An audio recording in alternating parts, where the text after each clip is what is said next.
14 September बे सानाव NDFB मुंख्लं सान हिसाबै फालिबोबाय थानाय जादों आरो देग्लाय 35थि जि मुंख्लं सान बेखौ सम'ह हाथायाव मिरुयैनो फालिनाय जादों गाजा गोमजायै।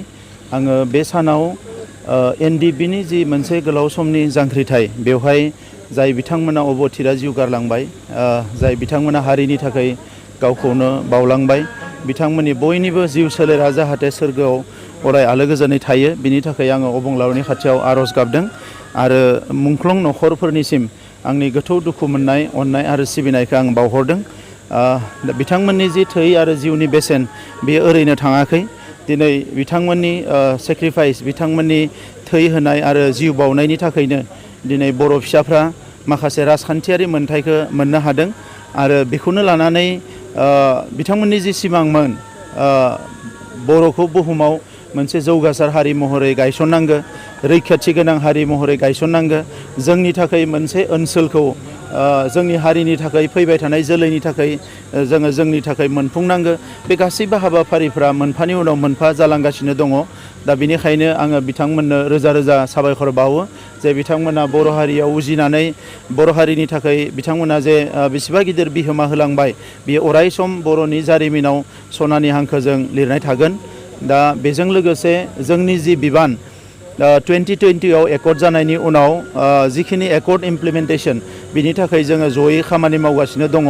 दा माखासे केसफोरा बोखारजाबाय आरो माखासे केस बोखारजानांगौ दङ। बे गुबुन गुबुन जायगायाव स्केटार्ड जाना थानायलाय बेवहाय एसे सम लादों, नाथाय आङो फोथायो बे गासैबो केसा बोखारजाजोबगोन। बेजों लोगोसे जिखिनि जोंहा मुंख्लंफोरनो अनसुंथाइ होनाय दासिम 240 होनाय जाबाय, 360 आरो रेडि जानानै दङ। बिनिफ्राय आरोबाव 40निख्रुइ बांसिन स्क्रुटिनि जाबावबाय। दा बेखौ जोङो गासैखौबो होलांबाय थागोन। बोसोरसे बोसोरनैनि गेजेराव मेक्सिमाम मुंख्लं नखरा एक्स ग्रेसियाखौ मोनगोन होननानै आं मिजिं थिदों।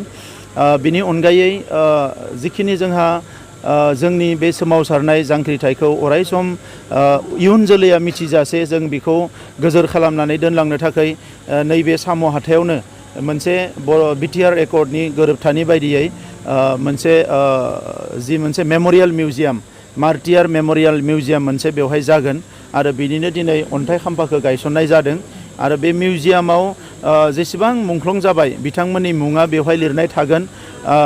जोंनि गिबि मुंख्लं बि बांबुरगोरा बिथांनि गिदिर मुसुखा थागोन आरो बेजों लोगोसे बेवहाय मोनसे लाइब्रेरि जागोन, डिजिटेल लाइब्रेरि जागोन आरो गुबुन गुबुन समाव बोरैहाय सोमावसारबोदोंमोन बिनि माखासे स्ट'रिजफोरा बेवहाय लिरथुमनाय जागोन एबा बेवहाय दोनथुमनाय जागोन, जाहाथे इयुन जोलैफ्रा फैनानै बर' हारिनि थांखांनाय समनि जि जारिमिन, जि सेक्रिफाइस बेखौ जाहाथे बयबो बुजिनो हायो।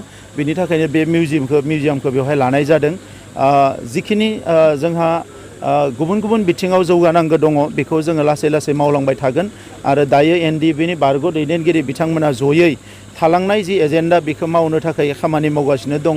आं बिथांमोनखौ साबायखर होयो आरो इयुनाव जाहाथे जोंनि जि थांखिमोन सोमावसारनायनि जांख्रिथायनि, बेजों लोब्बा लानानै हारि दानायनि फारसे, हारि खौसेथिनि फारसे, हारियाव गोजोन थासारिखौ लाबोनायनि फारसे अराय सम खामानि मावलांबाय थागोन आं बेखौ मिजिं थिदों। मानोना 2020नि जि एकर्ड बेखौ लानानै सारा भारतआवनो दिनै भारत हादोरनि दैदेनगिरिफ्रानो बाख्नायो आरो सा सानजा भारतआव दासिमबो जायफोर सिलाय लानानै सोमावसारग्रा ग्रुप दङ बिथांमोनखौ जोंनि एनडिएफबि एबा बर' रिभलिउसनारिफोरनि एग्जाम्पोलखौनो होनानै, बिदिन्थिखौनो होनानै बेवहाय माने बिथांमोना पिस प्रसेसखौ आवगायगासिनो दङ। दा बेनिखायनो जोंनि पिस प्रसेसा साक्सेस जानांगौ। स्टेबिलिटि फैनाय लोगो लोगोनो दायो जोङो जोंनि लाइमोनफोरखौ आईएएस अफिसार बानायनो, आईपीएस बानायनो थाखाय, जोङो डक्टर इन्जिनियार बानायनो थाखाय खामानि मावनो हादों आरो गोबां जोंनि लाइमोनफोरखौ साख्रि बाख्रि होनाय बायदिसिना बेखौबो जों खालामनो हादों। बावैसो आसाम गभर्नमेन्टजों जोंहा जि सावरायनाय जालांबाय, बेवहाय आसाम पुलिसाव जायफोर साख्रि ओंखारबावगोन बेवहाय 2% एनडिएफबिनि एक्स केडारफोरनि नामाव एबा एक्स वार्कारफोरनि नामाव रिजार्भ खालामनानै रिक्रुटमेन्ट खालामनायनि बाथ्राखौ आसामनि चिफ मिनिस्टार बिथाङा बुंदों। दा बेबायदि माखासे खामानिखौ जोङो मावलांबाय थागोन। आं मिजिं थिदों जे दिनैनि हाबाफारिया जोबोद साक्सेस जागोन। दिनैनि मुंख्लं सानजों टेटआ जेबो लोब्बा गैया, ओंखायनो गुबुन सानाव मोजाङै बुंगोन दिनैनि सानखौ जाहाथे जोङो बयबो अनार होयो मान होयो आरो जोंनि मुंख्लंफोरखौ बयबो गोसो गोरबोजों जाहाथे दान्दिसे बयबो सिबियो आं बेखौनो खावलायो। गोजोन गोरोबथानि उनावबो रन्जन दैमारि बिथाङा दिनैसिम मावबोनो हायाखै। बिनि थाखाय खामानि मावगासिनो दङ। दिनै हाइकर्टनि उनाव सुप्रिम कर्ट बिभिन्न लेभेलाव पलिटिकेल लेभेलाव टेकआप खालामनाय गोबां खामानि मावगासिनो दङ। आं मिजिंथियो बिथाङाबो थाबैनो ओंखारगोन।